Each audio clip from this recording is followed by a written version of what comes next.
Hey everyone, good afternoon and welcome to Stock Market Today. It's Coram and Ken Shreve with a look at the market for Wednesday, May 24th, where we saw losses across the board, but the Nasdaq was able to finish off lows, Ken, as eyes now turn to NVIDIA's results out after the bell.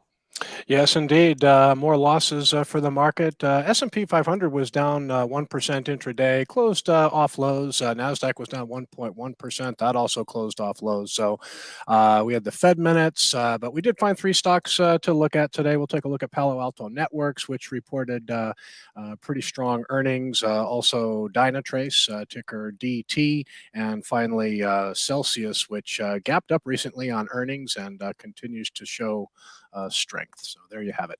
Yeah, we'll take a look at those. But first, let's take a look at the major indexes. The Nasdaq today down 0.6% by session's close, off lows as Ken mentioned. The S&P down 0.7%. The Dow off by 0.8% by the end of the day. And small caps taking the hardest hit in today's session with the Russell 2000 down about 1.1% or so. So we saw a very strong week last week. Not all too surprising to see a pullback here, Ken, but what are your thoughts about what we're seeing underneath the surface? Well, underneath the surface, it doesn't look great if you're a growth stock investor because, we had, we've got 2 down days in a row for the NASDAQ, still holding above its 21-day exponential moving average. So that still looks fine, looks like a normal pullback at this point. But yeah, growth stocks really came under a lot of selling pressure yesterday, and they came under more selling pressure today. So, we don't want to see that. We're still in a confirmed uptrend here. But breadth is still a problem that we've been talking about. Declining stocks on the NYSE today outnumbered advancers by more than 3 to 1. So breadth is still an issue. It's been a narrow, market rally. And again, would be nice to see growth stocks perk back up here, but they've been under quite a bit of selling pressure the past 2 sessions. They have, and I was just showing QQEW, which we were saying looked kind of similar to the S&P 500 with recent resistance near highs and then pulling in the S&P below the 21-day line, now near the 50-day line. And I was just showing RSP. This is the equal weight S&P 500 ETF. Not too good of a close here, Ken. We can take a look at the intraday chart here. Maybe off of intraday lows just a smidge, but down 1.1% on the day, and the lowest close here in a couple of months, undercutting its recent area. Yeah, RSP is probably the most telling symbol right now, just dealing with this very narrow, breadth and the strength in the market, a confirmed uptrend that's being led by a lot of large cap technology stocks. So RSP does not look very good here. It's been getting repeated resistance at moving averages, still on a downtrend here, and we sure would like to see breadth improve. It's still sorely lacking in this market. And it seems like a lot may hinge on the reaction to NVIDIA with its outsized weight and sway for the NASDAQ especially. So we'll be checking in on that in just a little bit. But a couple of other tickers to look at. DIA, this represents the Dow, now touching its 200-day, hitting its worst levels in a couple of months here as well, undercutting recent lows. IWM, after hitting resistance at its 200-day line, pulling back further today, Ken. So seeing weakness, and it seems like we're a broken record at this point, talking about lack of breadth, narrow leadership. If you're in a certain few stocks or maybe trading the Qs, it's, I guess, been pretty smooth sailing, but otherwise it's been a difficult market. It's been a difficult market that's just grappling with a lot of different headlines. We had the release of the Fed minutes today from the early May Fed meeting. There weren't really any surprises in the minutes. I mean, stocks were lower when the minutes came out. They paired losses a little bit and then kind of picked up the selling into the close a little bit, but really no surprises here. It's a divided Fed. There are some committee members that think the Fed can pause and just kind of monitor economic data, and there are others that think that inflation is too slow, has been too slow to come down, and think that more rate hikes are necessary. So the CME Fed Watch right now is basically telling a very similar story. leaning towards a pause in June, and then kind of 50-50 about whether rates are going to go up by another 25 basis points. So the Fed is data dependent at this point, and of course Friday we've got personal income and spending that's got the Fed's favorite inflation gauge, the personal consumption expenditures index. Both of those readings, the headline and the core PCE, are still well above, are expected to be well above 4%, and that is more than double where the Fed wants it to be. So that'll be a key piece of data that the Fed monitors this Friday. And so here's a look at the weekly for the 10-year Treasury yield, on pace for its third week up in a row, above recent resistance. And so last week clearing its highest levels in a couple of months there as well. And now let's take a look at CIBR. Cybersecurity stocks in focus right now. And it seems like we've seen a lot of movement in that area. Palo Alto earnings, of course, and we'll be taking a look at that one. But it also seems like there was news out late impacting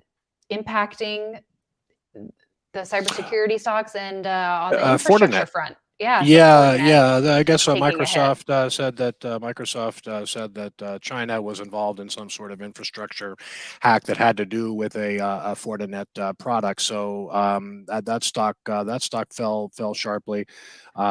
But yeah, I wanted to take a look at this, the cybersecurity ETF, just because we're going to look at Palo Alto, which reported strong earnings, and it's in a pretty decent setup here. So you're not really seeing a bear market or a market pullback in this cybersecurity ETF. It's right up at the top of pretty long consolidation here, and boy, we have a busy week next week of more security software earnings with CrowdStrike and Okta. I think there are 3 or 4 of them that report next week. So, Palo Alto Networks got things off to a pretty good start today.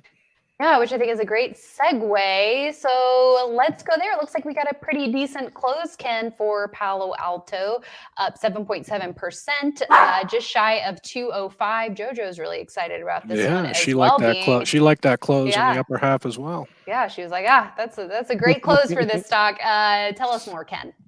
Well, yeah, I mean, the close in the upper half of the range was good to see. You had a pivot here of 203.44. Palo Alto climbed above that, closed a little bit off highs, but a good volume spike, and lots of highlights to this earnings report. Palo Alto is no stranger to strong growth. It's got the big estimates and has delivered 20% plus revenue growth for several quarters in a row. So the results were good. In terms of guidance, they raised their earnings guidance for the current quarter and full year.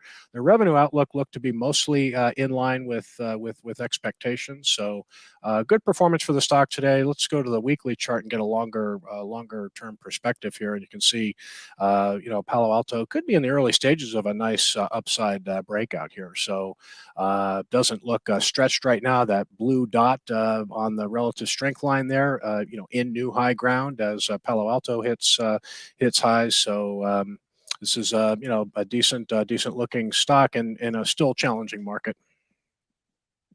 Exactly, and I think especially notable for that RS line blue dot is the fact that it's hitting a new high before the stock hits a new price high. So really underscoring that strength.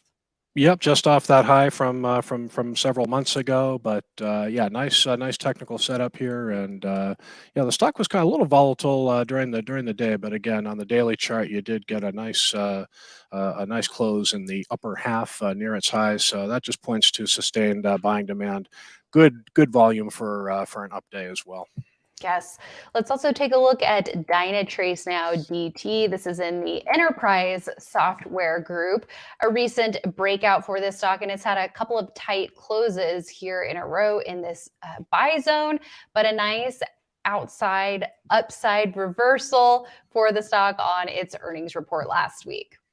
Yeah, we have a call option trade here for leaderboard. It's going to expire Friday. We have a 47 strike price, so this is looking pretty good. This was a really nice earnings report. It was volatile on the day that it reported earnings. You can see it. It fell down to the 21-day line, but closed well up near its high, and it's really been holding very tight, like you mentioned, in this 5% buy zone. So a lot of people don't realize that Dynatrace, just being an enterprise software giant, that it's also an artificial intelligence play, because they use AI to provide application and digital infrastructure monitoring. So for an AI play, this fits the bill, and again, just a leader in the enterprise software group, and still seeing a lot of strong performers in this group. So you talked about the option trade. What about where it's trading now, Ken? Because technically it is in a buy zone above that 48 buy point, but it also is about 15% above the 50-day line. Should that be a deterrent, or is it's in the right group, it's in the right theme, and it looks like it has some pretty strong numbers too?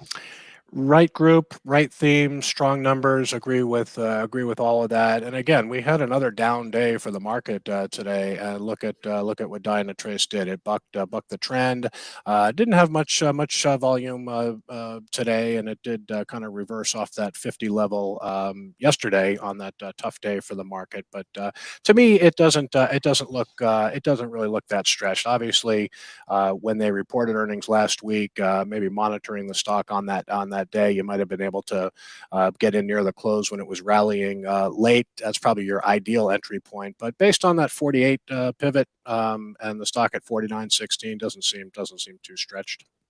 All right. Well, we talked about the tight daily closes here for Dynatrace. Celsius is another stock that's put in a lot of tight closes after a strong earnings report on 5/10, when the stock gained almost 20%.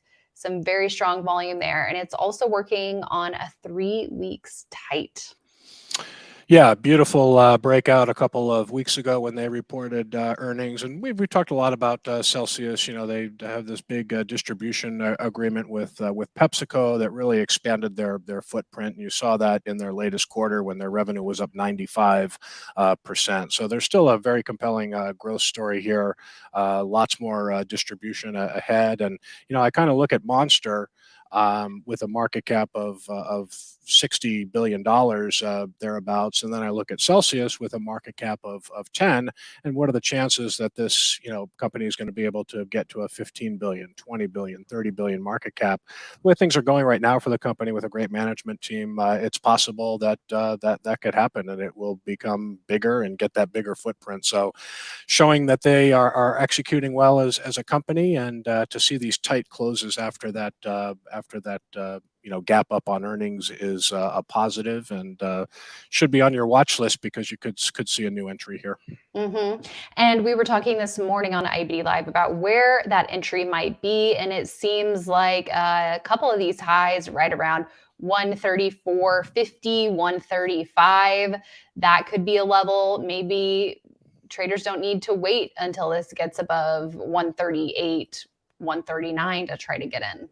Yeah, I mean, the longer a stock consolidates after a big move, the better. So ideally, I'd like to see this kind of form a base. Now, a 3 weeks tight pattern, we always look at that as very constructive. It's just a way a stock shows strength and support after a breakout. So you do have that pattern taking shape, like we just looked at on the weekly chart. But even 5 weeks, it forms a flat base. I wouldn't mind seeing that happen either. If it moves above that high from last week, it maybe worth a little nibble. Small position just to have a little piece of Celsius, but preferably I'd like to see it just kind of move sideways a bit longer. Right, totally agree. That would be an aggressive entry. It would be better to see it trade here for a little while, have that 21-day line catch up. So we'll have to see if that happens. All right, and as promised, let's take a look at NVDA, perhaps maybe another 10 minutes or so until the results come out. I know sometimes some of the companies don't report until 30 minutes after the closing bell, but there we go. looks like we just got something Look at because that, boy! As it's happening, there we go. I yeah, literally I just blinked. I thought it was going to be closer to at the bottom of the hour, but it looks Yeah. like something just came out. Yeah, something just came out because the stock is up. Doesn't mean it's going to stay up, but a positive initial reaction. Your thoughts, Ken? Well, you look at the past 2 quarters where earnings and revenue declined. I mean, for the current quarter that they just reported, growth was going to be declining again. So you got 3 straight quarters of declining earnings and sales, but you do have a turnaround here expected in 2024. So in fiscal 2025, NVIDIA's fiscal year ends in January. So their current fiscal year 2024 is supposed to be flat profit, but fiscal 2025 $491 a share, up 47%. So obviously this is one of the leaders in artificial intelligence, data center chips, very well positioned for growth. Looking forward to seeing what this company has to say, because looking at an 9% extended hours gain, it's a quarter position on leaderboard, but have a nice entry here. Right. And we've also talked about how there are potential implications here for the broad market. Many of this year's leading stocks have been rising on the hopes and the promise of AI, and NVIDIA definitely a big part of that conversation. I'm sure that we're gonna, when we go through this earnings report on IBD Live tomorrow morning, there will be plenty of AI mentioned in this earnings release. So. All right. Well, we'll have to see what tomorrow brings. That's it for today, everyone. Just want to mention you should be keeping tabs on investors.com/events to stay up to date on guests for our weekly podcast, IBD Live, other shows that we have too. That is a great URL to bookmark, investors.com/events.